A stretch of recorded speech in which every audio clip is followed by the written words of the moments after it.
It is called the Seven Mountain Mandate. How many of you are familiar with the Seven Mountain Mandate? Amen. Lance Wallnell, he talks and preaches a lot about the Seven Mountain Mandate. And this is what I want to share with you all tonight because I feel that it's strategic. Amen. For our city and for our nation and for the times that we are in right now.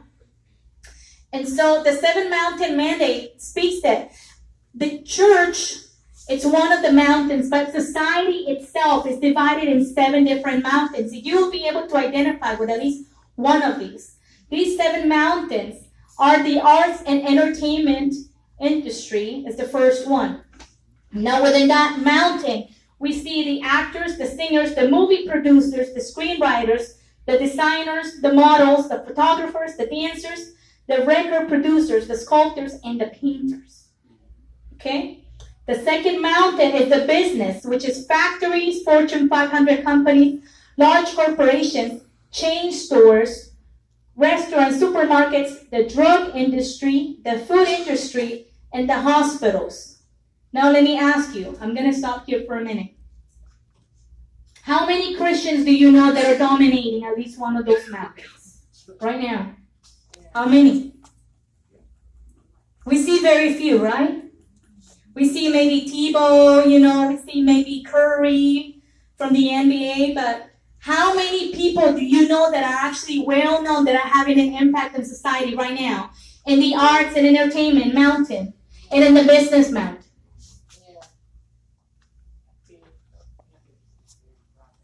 Yes. Kirk Cameron. Yes. For one. Yes. His wife for another. Amen. Jim Barker, the former linebacker for Detroit. Mm-hmm. He's the actor at Adventure Star. He's a Christian. Praise the Lord. They're all involved with the NRA too. Glory to God. But that's a handful of people. Mm-hmm. Yep. And and we ask ourselves, why are things the way that they are? Yep. Why are our children being discipled by the enemy? Why do we see that there's, it even saddens my heart when you hear about that somebody like Katy Perry grew up in a Christian home. And then you see the darkness and the perversion. And then you see the contrast with her parents that love the Lord so much. But yet she's not serving the Lord himself. And we ask ourselves, where did we go wrong? Because there's not enough people taking these mountains. And so the enemy by default is taking them. And we're not doing anything about it because we've been taught in church that our job is to disciple the church. But how many of your co-workers are going to come to a religious event knowing that it's religious? And they're turned off by church because they think the church equals give me money. Because that's what they've been taught. And that's what they've seen on TV. Give me money, I need a new plane. Give me money, I need this, I need that. And it's not about that stuff. Some people may not like me for saying that it's not about the stuff that we gain here on the world. Right. No, that's true. You're right. Because you can't take none of it with you. When they bury you, they're not going to say, oh, he had a really nice couch. At your funeral, everybody's going to stand up, oh, I really like this Mercedes. I really like this plane, praise the Lord. No. And we're allowing those things to be taken over by the enemy because of our lack of action. Now, those are 2 mountains. There's 7 of them. Now, I know you're at least working on one of these, and many of us working more than one. Now, here's another mountain. The education mountain. Yes. How many teachers do we have? 1, 2. Most places have at least 2 or 3. Now we have to be intentional about taking that mountain. Amen. How many of you have heard that they're beginning to teach Chrislam? Mm-hmm. Out in New Jersey, they're beginning to teach Chrislam, and they're actually setting out runs for the kids to have prayer time. But yet we're not allowed to do that.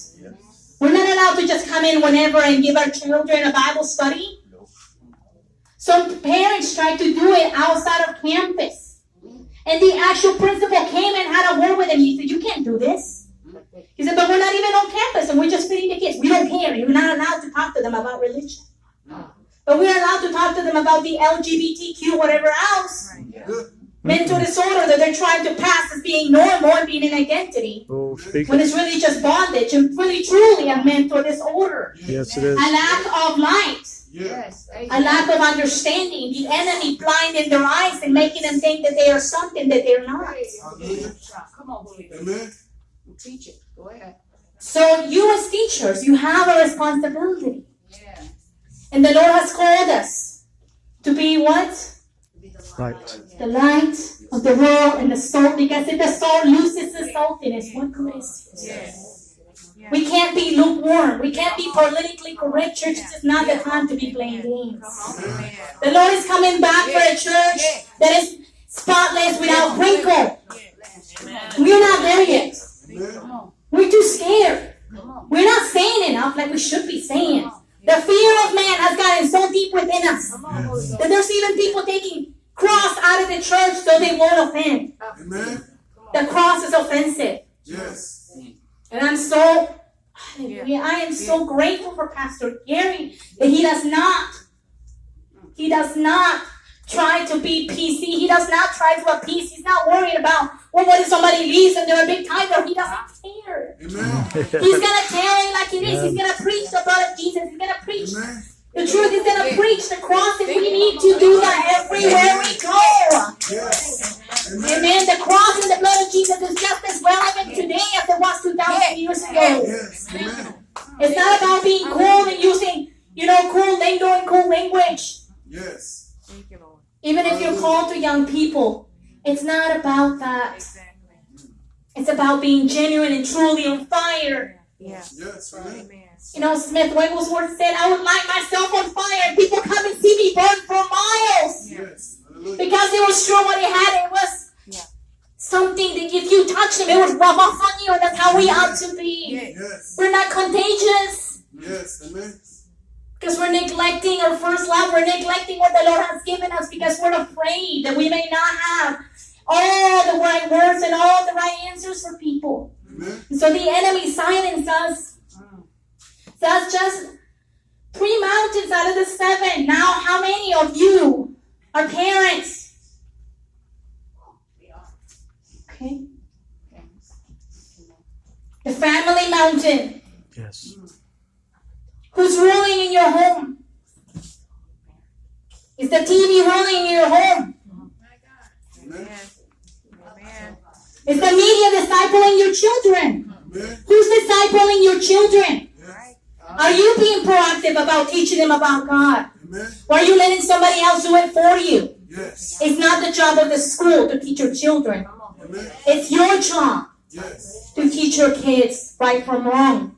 Hallelujah. And in the nation that we live in right now, in the times, not just the nation, but in this Babylonic system, they are purposely teaching them wrong as right Yes. and right as wrong. Right now in Canada, if you say that somebody else is not gay and they are identifying as gay or as a woman and you tell them they're not, you go to jail. Wow. I'm serious. They passed it this week. And that is the times that we are living in. There's so much confusion. There is so much dissolution. Yes. Hallelujah. We can't be silent. Yes, it is. Yes. Amen. Amen. There's the government mountain. Now, not everybody might feel called to serve in office or to run for, city council or whatever, but you can still make a difference Yes. by voting for the candidate that resembles most Yes. the kingdom. Amen. I'm not talking about a party. Yes. I'm talking about somebody who believes that marriage is between a man and a woman. That it is wrong to kill a child in the womb. Hallelujah. That it's not right to let everybody in that just wants to come and bomb us and kill us. Amen. Amen. We have to be wise. It's not about the person that you like, Yes. but it's about the person the Lord anointed for such a time as this. Yes. Hallelujah. Come on. You may not like him, Yes. but the Lord likes him. Amen. Why? Because he has a Jehu Come on. mandate in the spirit to throw Jezebel out the window. Yeah. Come You on. may not like his crass words. Come on. You may not like the way he talks. You may not like that he's real harsh. It's all right though. But you have to face Jezebel with an axe on your hand and tell her, Yeah. you can't. Yeah. cross this line.